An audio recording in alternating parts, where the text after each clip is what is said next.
भाई सच बोलूं, अगर तुमने ये लास्ट के 40 दिन सीरियस ले लिए ना, तो मैं तुम्हें क्या बताऊं, तुम्हारी रैंक इंप्रूव कर देगी कि इतनी इंप्रूव हो जाएगी कि तुम खुद पे बिलीव नहीं कर पाओगे। और अगर ये लास्ट के 40 दिन तुमने वेस्ट कर दिए तो समझ लेना कि तुमने पूरी साल, जो 1 साल है, पूरी वेस्ट कर दी। अब चॉइस तुम्हारी है। सच बता रहा हूं, मुझे पता है कि तुम्हारी सिचुएशन क्या है इस टाइम पे।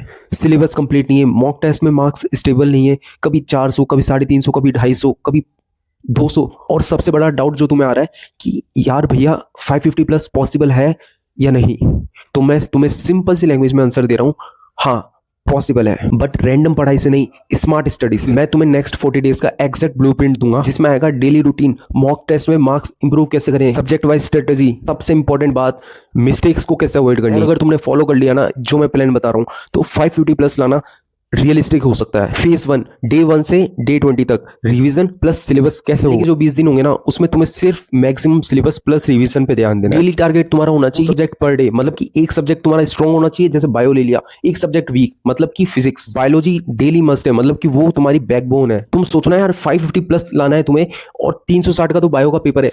अगर तुमने 330 प्लस आराम से इंप्रूव करके लिया है, तो तुम सोच सकते हो तुम आधी जंग तो ऐसे ही जीत गए यार। बायो में करना क्या है, दबा के एनसीईआरटी की लाइन बाय लाइन पढ़ जाओ। मतलब कि अब तो मैं तुम्हें ये कहूंगा कि रट जाओ भाई। तुम्हें पता होना चाहिए कि इस पेज पे क्या है, इस पेज पे क्या है। डायग्राम्स को इतना रिवाइज कर लो, क्योंकि गारंटी दे रहा हूं इस बार डायग्राम से बहुत ज्यादा क्वेश्चंस आएंगे। और पीवाईक्यूज और एमसीक्यू, बस इनको कर जाओगे 330 प्लस आराम से आ जाएंगे। बात कर लेते केमिस्ट्री की। देखो केमिस्ट्री में तुम्हें एक स्मार्ट वर्क करना पड़ेगा। अब मैं तुम्हें कोई ये चीज नहीं बताऊंगा कि तुम ये करो, वो करो, ये करो। मैं तुम्हें सिंपल लैंग्वेज में बता रहा हूं, इनऑर्गेनिक करनी है ना तुम्हें, एनसीईआरटी रट लो। सिंपल सा, ये कुछ नहीं कि पढ़ना है वरना कुछ नहीं, एनसीईआरटी रट लो। ऑर्गेनिक में रिएक्शन जितना हो सके रिवाइज करते रहो, और फिजिकल में फॉर्मूला रिवाइज करो, पीवाईक्यू सॉल्व करते रहो, बस इससे ज्यादा तुम्हें कुछ नहीं करना केमिस्ट्री में। बात कर लेते हैं फिजिक्स की। तो फिजिक्स में मैं तुम्हें सिंपल सी लैंग्वेज में एक बात बताऊंगा, ज्यादा टाइम वेस्ट बिल्कुल मत करना। फॉर्मूला रिवाइज करो, वीक चैप्टर्स पे फोकस करो, और जितना हो सके पीवाईक्यूज की प्रैक्टिस करो। और मैंने तुम्हें फिजिक्स, केमिस्ट्री, बायो के इंपॉर्टेंट चैप्टर्स, उनके भी इंपॉर्टेंट टॉपिक्स जहां से नीट बार बार क्वेश्चन पूछता है, वो तुम्हें मैंने अपने टेलीग्राम चैनल पे डाल रखे हैं। डिस्क्रिप्शन में मेरे टेलीग्राम चैनल का लिंक है, जाओ और उस लिस्ट को तुम फॉलो कर लो और वो पढ़ लो। बस है टाइम अभी भी। अब ये नहीं कि अब टाइम वेस्ट करने का तुमको हो कि यार एक दिन में सिर्फ 2 घंटे पढ़ रहे हो, 3 घंटे नहीं, 10 से 12 घंटे तुम्हें पढ़ना पड़ेगा, जब ही 550 प्लस ला सकते हो। तुम चाहो तो मैं तुम्हें डेली रूटीन भी दे सकता हूँ। सुन लो, ये है वो डेली रूटीन।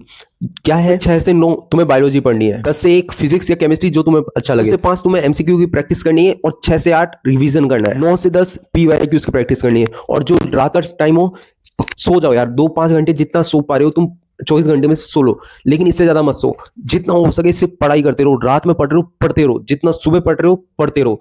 अब ये नहीं है कि यार सुबह मतलब कि 10 घंटे की नींद जरूरी है, 8 घंटे की नींद जरूरी है। मेरे को ये बताया कि 8 घंटे की नींद कोई जरूरत नहीं है भाई। सिलेक्शन हो जाएगा तो बहुत अच्छी नींद आएगी, वरना सिलेक्शन नहीं हुआ ना तो अभी जो सो रहे हो ना, वो उस अगर तुम 10 घंटे भी सो रहे हो ना, उसमें से 5 घंटे की भी नींद तुम्हारी कंफर्म बता रहा हूं कि अच्छी नींद नहीं आ रही तुम्हें, तो क्यों उस टाइम को वेस्ट कर रहे हो। टाइम में लगाओ ना उस टाइम को। अभी भी कह रहा हूं कि अगर तुमने उस टाइम को मेहनत कर ली, जो तुम टाइम पास कर रहे हो, रील स्क्रॉल कर रहे हो, फोन में इंस्टा देख रहे हो, उस मैसेज का रिप्लाई कर रहे हो, वो दिन बाद में भी आ सकता है। सिलेक्शन के बाद वो सब चीज रहेगी तुम्हारे पास, फोन भी रहेगा, रील्स भी रहेगी, उसका मैसेज भी रहेगा, बल्कि औरों का मैसेज भी आएगा। और अगर सिलेक्शन नहीं हुआ तो रील्स का, तेरे उस मैसेज का कोई फायदा नहीं है।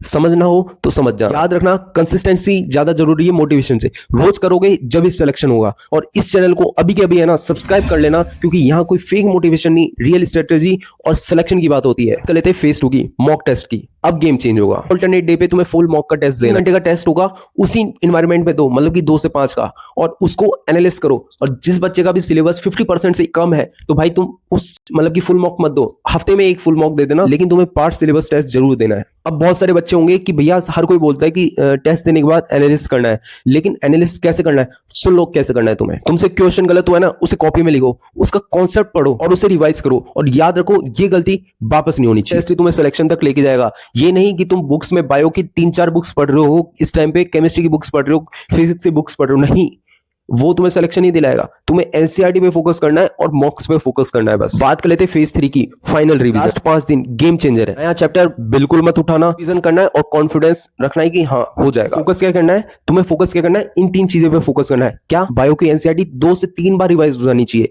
इनऑर्गेनिक केमिस्ट्री की एनसीईआरटी कम से कम 2 बार तो रिवाइज होनी ही चाहिए। और फिजिक्स फॉर्मूला शीट रिवाइज करते रहना है, तुम्हें डेली रिवाइज करनी है फिजिक्स की जो फॉर्मूला लिस्ट। और अगर तुम चाहते हो कि मैं तुम्हें केमिस्ट्री के ऑर्गेनिक की सारी नेम रिएक्शन की एक लिस्ट दे दूं और फिजिक्स के फॉर्मूले लिस्ट की पूरी दे दूं, तुम्हें पूरी प्रोवाइड कर दूं, तो वो भी कर दूंगा। बस कमेंट में लिख देना लिस्ट। ये गलती आप बिल्कुल मत करना। नई बुक पढ़ने पे ध्यान दे रहे हो, 10 से 12 घंटे की मतलब कि फेक स्टडी कर रहे हो दूसरे बंदे से कि उसके मार्क्स अच्छे आ रहे हैं, वो इतना पढ़ रहा है, उसका हर चीज सही चल रहा है, वो मत करना। नहीं तो ये 40 दिन कब गवा जाओगे पता भी नहीं लगेगा। रैंडम कोई भी यूट्यूब वीडियो मत देखना कि ये कर लूंगा वो कर लूंगा। नहीं, सिंपल रखो, क्लियर रखो, कंसिस्टेंट रखो। भाई एक बात ध्यान रखना, मैं तुम्हें अभी भी कह रहा हूं, तुम्हें 720 नहीं चाहिए, तुम्हें सिर्फ एक सीट चाहिए, वो भी जीएमसी की, और वो तुम्हें 500 से लेके 600 के बीच में आराम से मिल जाएगी। 40 दिन में बच्चे 200 मार्क्स तक इंप्रूव कर देते हैं। तो उसके लिए सिर्फ तुम्हें पढ़ना है और कंसिस्टेंट होकर पढ़ना है बस। अब मैं जाते जाते तुम्हें सिर्फ एक बात कहना चाहूंगा, या तो तुम नेक्स्ट ये जो 40 दिन है उसे कंट्रोल कर लोगे, या फिर तुम इन 40 दिनों के बाद जब तुम पेपर देकर बाहर निकलोगे तो इस पूरे साल को तुम रिग्रेट करोगे।